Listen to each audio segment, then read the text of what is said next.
to Sermon a Day. I am Pastor Tom Estes, and this is your sermon for January 4th, 2013.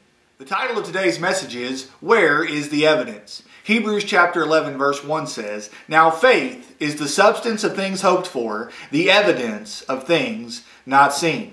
This is a very misunderstood passage because most people believe that verse is referring to your faith being your evidence, meaning I believe in God, therefore that is my evidence that God is real. That's not at all what that passage is saying. What that passage is saying is, how does the lost world around us know that God is real? How does the lost world around us know that Christ can make a difference in your life? Well, by seeing my faith. You see, my faith and your faith as a child of God is evidence to those around you that Christ is exactly who He says that He is. And proof that that interpretation is correct is found in the rest of the chapter, because what the writer of Hebrews goes on to do is make a list of all of the great heroes of the faith that served God. And it goes on to list their evidence of their faith and showing, look, God is real because look what Abraham did. God is real because look at what Moses did. And then he closes out the chapter and he sounds like a defense attorney. He says, and what more shall I say? For time would fail me to tell of Gideon and of Barak and of Jephthah and of Samson. He lists all those names. You see, he is giving a list of evidence that God is real and that Jesus Christ has the power to save and everything that goes along with the Christian faith. And the evidence he is listing is their faith. So then the question is, how do I show my faith? How do I allow my faith to be on display so that others can see the evidence of it and be able to understand or come to the idea that God is real and that Christ can make a change in their life? Well, number one, by our separation.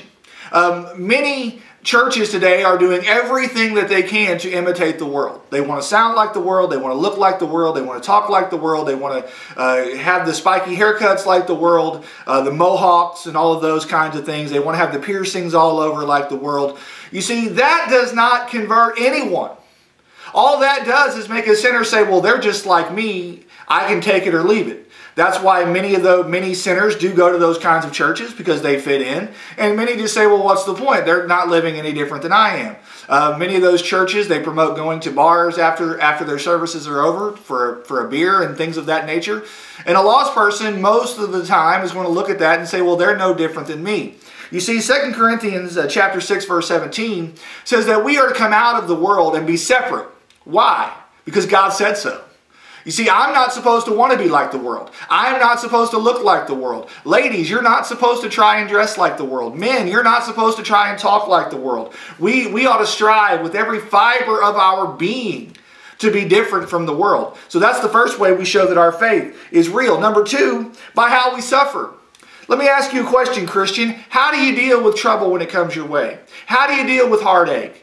Do you whine and complain the same way a non-Christian would? Well, if you do, then why would a non-Christian want what you have? You see, the apostles in Acts chapter 5, they had been preaching the gospel. They had been doing God's work very hard. And then they were imprisoned for doing so. And then at the very end of that, the Pharisee rulers decided they were going to let them go, but they were going to beat them first.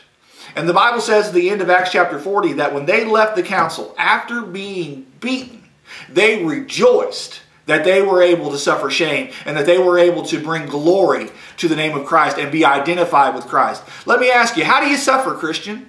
Do you do so with a whine? Do you do so with a whimper? Or do you rejoice because it allows you to be identified with Christ? As a Christian, that should be our ultimate goal, is to be able to be identified with Christ. So how do you suffer? And then thirdly, by how we serve.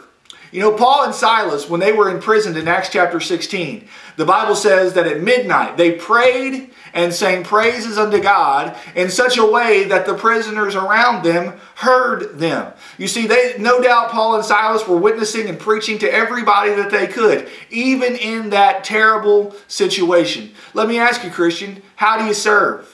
Do you do what the world tells you to do, which is keep your faith quiet? Do you keep the Bible to yourself? Do you keep Christ locked within? You see, if we are going to be evidence to the world around us, if we ever expect to be God's agents of change in this wicked world and in this wicked country that we are living in, we must be willing to serve as Christ served. We must be willing to serve as men like Paul and Silas served. We must be willing to serve God regardless of the situation, regardless of of where we are in the world. We must be willing to serve God just like Paul and Silas did. I hope this has been a help to you. I hope this has been an encouragement to you. And let me ask you, Christian, one more time. Where is the evidence of God in your life?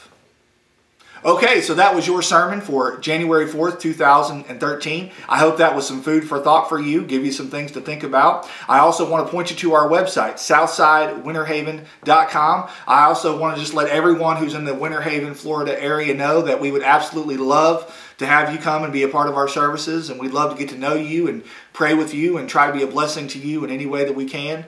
And also check out our Facebook page, Southside Baptist Church FL. Southside Baptist Church FL. We'd love to have you check that out. Maybe like our church, and you'll receive updates from us. So again, thank you for watching the videos. God bless you. Have a great day.